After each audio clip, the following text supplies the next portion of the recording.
ഇന്ന് നമ്മൾ കാണാൻ പോകുന്നത് മാഗിയും മുട്ടയും വെച്ചുണ്ടാക്കിയെടുക്കാൻ പറ്റുന്ന വളരെ വെറൈറ്റി ആയിട്ടുള്ള ഒരു ഓംലെറ്റ് ആണ്.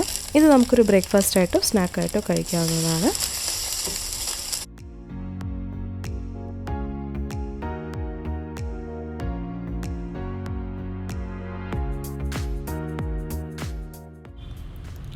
ഞാനിന്ന് ഉപയോഗിക്കുന്നത് മാഗിയാണ്. നിങ്ങൾക്ക് ഏത് ബ്രാൻഡിലുള്ള നൂഡിൽസ് വേണമെങ്കിലും ഉപയോഗിക്കാം.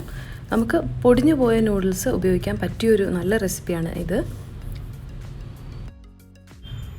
എൻ്റെ കയ്യിൽ 1 കപ്പ് പൊടിഞ്ഞ മാഗിയുണ്ട്. ഞാനത് 1.5 കപ്പ് വെള്ളവും പിന്നെ അതിനൊപ്പം ഉണ്ടായിരുന്ന ഒരു പാക്കറ്റ് ടേസ്റ്റ് മേക്കറുമായിട്ട് കുക്ക് ചെയ്യാൻ പോവാണ്. വെള്ളം നന്നായിട്ട് തിളയ്ക്കാൻ തുടങ്ങിയിട്ടുണ്ട്. നമുക്കതിലോട്ട് ടേസ്റ്റ് മേക്കർ ചേർത്ത് കൊടുക്കുക. ശേഷം പൊടിച്ച മാഗി അല്ലെങ്കിൽ പൊടിഞ്ഞു പോയ മാഗി അത് ചേർത്ത് കൊടുക്കുക. അത് ചേർത്ത് നന്നായിട്ട് ഒന്ന് ഇളക്കി മിക്സ് ചെയ്ത് അത് വേകുന്നവരെ നമുക്ക് വെയിറ്റ് ചെയ്യാം. നൂഡിൽസ് ഇപ്പോൾ നന്നായിട്ട് വെന്തിട്ടുണ്ട്. നമുക്കിത് സ്റ്റൗ ഓഫ് ചെയ്ത് മാറ്റി വയ്ക്കാം. ഇതൊന്ന് തണുത്ത ശേഷം നമുക്ക് മുട്ടയും പച്ചക്കറിയും ഒക്കെ ചേർത്ത് മിക്സ് ചെയ്യാം. നമ്മുടെ മാഗി ഓംലെറ്റ് ഉണ്ടാക്കാൻ വേണ്ടിയിട്ട് ഞാൻ കുറച്ച് വലിയ ഉള്ളിയും പച്ചമുളകും ക്യാരറ്റും ക്യാപ്സിക്കവും അരിഞ്ഞു വെച്ചിട്ടുണ്ട്. നിങ്ങൾക്ക് താല്പര്യം ഉണ്ടെങ്കിൽ മാത്രം മറ്റ് പച്ചക്കറികൾ എടുത്താൽ മതി. ഇല്ലെങ്കിൽ വെറും സവാളയും പച്ചമുളകും മാത്രം എടുത്താലും മതി. പാൻ നന്നായിട്ട് ചൂടായിട്ടുണ്ട്. എണ്ണ ഒഴിച്ച് കൊടുക്കാം. ചേർത്ത് കൊടുക്കാം. വഴറ്റും. ഇതിൽ 1 നുള്ളു ഉപ്പും ചേർത്ത് കൊടുക്കാം. 2-3 മിനിറ്റ് വഴന്ന് വരേണ്ട ആവശ്യമേ ഉള്ളൂ. ഒരുപാട് ഇത് മൂപ്പിക്കണമെന്ന് ആവശ്യമില്ല. ഇതിൻ്റെ ഒരു പച്ച ചുവ മാറാനും ഒന്ന് വാടിക്കിട്ടാനും വേണ്ടിയിട്ടാണ് നമ്മളിങ്ങനെ വഴറ്റിയെടുക്കുന്നത്. ഇത് നമുക്ക് സ്റ്റൗ ഓഫ് ചെയ്ത് മാറ്റി വയ്ക്കാം. നമ്മുടെ എല്ലാ ഇൻഗ്രീഡിയൻസും റെഡിയാണ്. നമുക്കിനി മാഗി ഓംലെറ്റ് ഉണ്ടാക്കാൻ തുടങ്ങാം.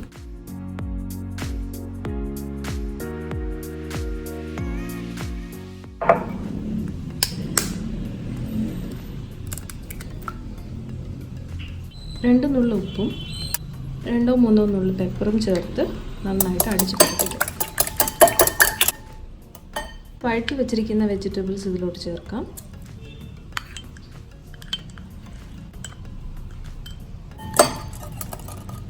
ഇനി നമുക്ക് നമ്മുടെ നൂഡിൽസ് ചേർത്ത് കൊടുക്കാം.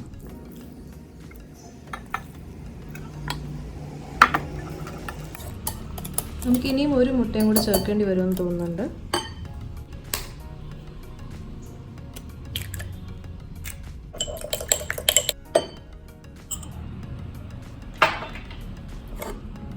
ബാക്കി നൂഡിൽസും ചേർത്ത് കൊടുക്കാം. അപ്പോൾ നമ്മുടെ എഗ് ഓംലെറ്റ് മാഗി ഓംലെറ്റിനുള്ള മിക്സ് നല്ല കറക്റ്റ് പരുവത്തിന് റെഡിയാക്കി കിട്ടിയിട്ടുണ്ട്. ഇനി നമുക്ക് ഉപ്പുണ്ടോ എന്നൊക്കെ നോക്കിയ ശേഷം നമുക്കിത് ഓംലെറ്റ് ആക്കി എടുക്കാം. അപ്പോൾ ഞാൻ വെജിറ്റബിൾസ് വഴറ്റിയെടുത്ത് അതേ പാൻ തന്നെയാണ് യൂസ് ചെയ്യുന്നത് ഓംലെറ്റ് ഉണ്ടാക്കാനായിട്ട്.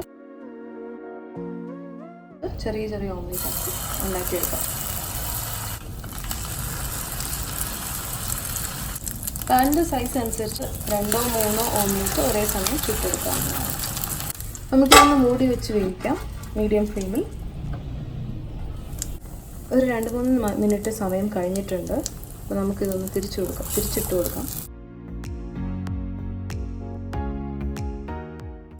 കുട്ടികൾക്കിത് വളരെയധികം ഇഷ്ടമാവുന്ന ഒരു ഡിഷാണ്. അധികം വേകേണ്ട ആവശ്യമില്ല. ഇത് ഒരു 2 മിനിറ്റ് വീതം ഓരോ സൈഡും വെന്താൽ ഇതുപോലെ റെഡിയാവും.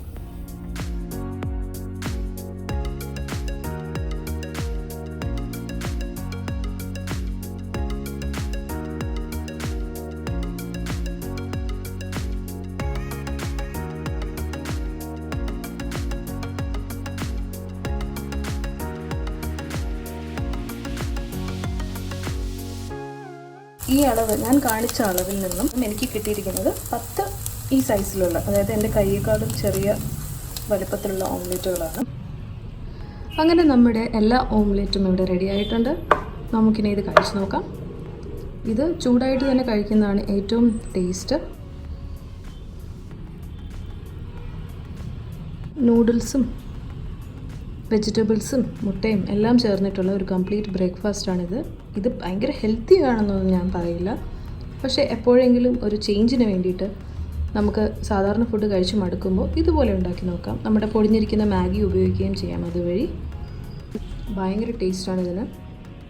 നമ്മൾ മാഗി കഴിക്കുന്നതിനേക്കാളും ഇങ്ങനെ കഴിക്കുമ്പോൾ അതിനൊരു പ്രത്യേക ടേസ്റ്റാണ്. നിങ്ങൾക്ക് എന്തായാലും ഇഷ്ടപ്പെടുന്നതാണ് എൻ്റെ വിശ്വാസം. അപ്പോൾ ഇത് നിങ്ങൾ ട്രൈ ചെയ്ത് നോക്കാം. അടുത്ത എപ്പിസോഡിൽ ഒരു ഇൻട്രസ്റ്റിംഗ് റെസിപ്പിയായിട്ട് കാണുന്നവരെ ബൈ.